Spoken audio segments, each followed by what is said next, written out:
So I did that Google search, and WikiHow yesterday posted a very good article on how to permanently delete a Facebook account that talks about some important steps, like make sure you remove your Facebook Connect logins. If you've been using that exclusively on sites like dig.com, you want to create an account because you'll lose that account. They also give you a direct link to a page that is hidden deep within Facebook, the delete account form. And you won't see this unless you really know where you're going. If you do not think you will use Facebook again and would like your account deleted, I'm sorry, Dave. I can't do that. We can take care of this for you. Keep in mind, you will not be able to reactivate your account or retrieve any of the You know, they really act like you're going to do something significant, right? And I'm going to just quickly... you're about to... You sure? I'm going to... Just in case you're a robot, I'm going to... All right, let me... Actually, what do I care if you get my password? I'll type in my... It's come to think of it. Actually, you don't want people to get your password because... They're telling you to burn the witch. Yeah, burn the witch. You remember there was a Saturday Night Live early on where the audience decided whether to kill Larry the Lobster. I feel like this is it. This is Larry going in the pot right now.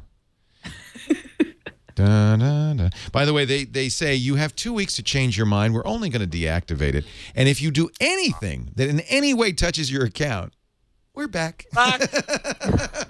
So I should really just change the password. Don't like anything.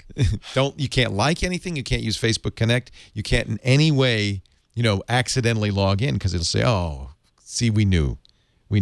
Okay, there we go. Your account now has been deactivated and will be permanently deleted within 14 days. If you log in, your account will be reactivated and you'll have the option to cancel your request. So there you go. It's like we have to start sitting Shiva for you.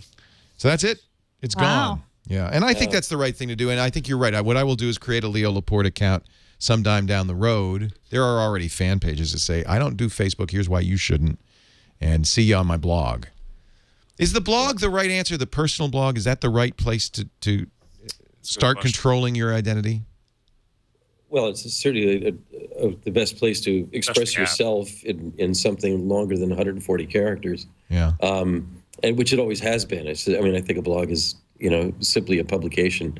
Controlling your identity, I think, is a different thing. I think there's you need a kind of a dashboard or some kind of a context for doing that. And it has to be open source, and it has to be something that can be universally used, or at least at the meta level can include a number of different approaches to doing that. What do you think about Google Profile, Doc? I mean, we've talked about that as an alternative. I don't know enough about it. Yeah. So I'm the wrong guy.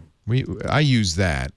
But as Jeff pointed out, if it showed up at the top of the Google search for me, I'd be which was your idea, Leo. Perfectly happy. I think that's why having Rick Clow on is going to be really interesting and see if he can talk. He's the new product manager, and see what they're thinking at Google, because this is their opportunity now. They've got an opening. They've been nowhere on social, nowhere on identity, and the question is, what can they do right? Right. Mm-hmm. And one of the questions that I did ask myself about this is, do I get benefit from Facebook that I'm giving up? What is the intangible benefit? And can that be transferred to another outlet? And, because 400 million people use Facebook, people are trying to find me. But this is exactly the problem I have. I think Twitter is my new Facebook. Yeah. Pretty much. I want Google to be. So do you want people to go to Facebook to find you or go to Google to find you? Google. Web search. Google. Just That's web why search identity is different from your public. Exactly. Your publics. Exactly. Making because, let's get I'll go too far, which is what I do for a living. Right? If the family is dead, we create new families at Facebook. We decide what to do as a family. That's what interesting. That is. Identity is an entirely different thing. It is your identity to the world. And Facebook's big mistake, I think, in the end, was to try to mix the two. Because your identity is what you give to the whole world. Your publics, your limited publics, your families are what you feel safe in. Mm. And you need control over both. So the other mistake Facebook made was by saying, don't worry, we're just going to gather all this stuff and share it for you.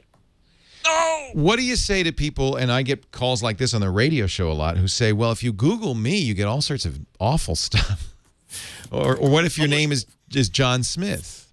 Well, that's Google's opportunity, is to have you take over your identity. That's and who profiles. can become the verifier of identity. It's a huge job. Some have said over the years the post office should do it. Should banks do it? I don't think anymore. No. Could Google do it? Is there a way? Twitter is actually the one organization that does now verify identities. But don't dare change your profile, because I was verified and then changed the bio, and I'm now unverified, and that's been months. So I unverified myself by changing it. The truth is, we have the fake Leo here today. Ha ha! You'll never know. Leo. I deleted his account. He's gone, and I'm in charge now.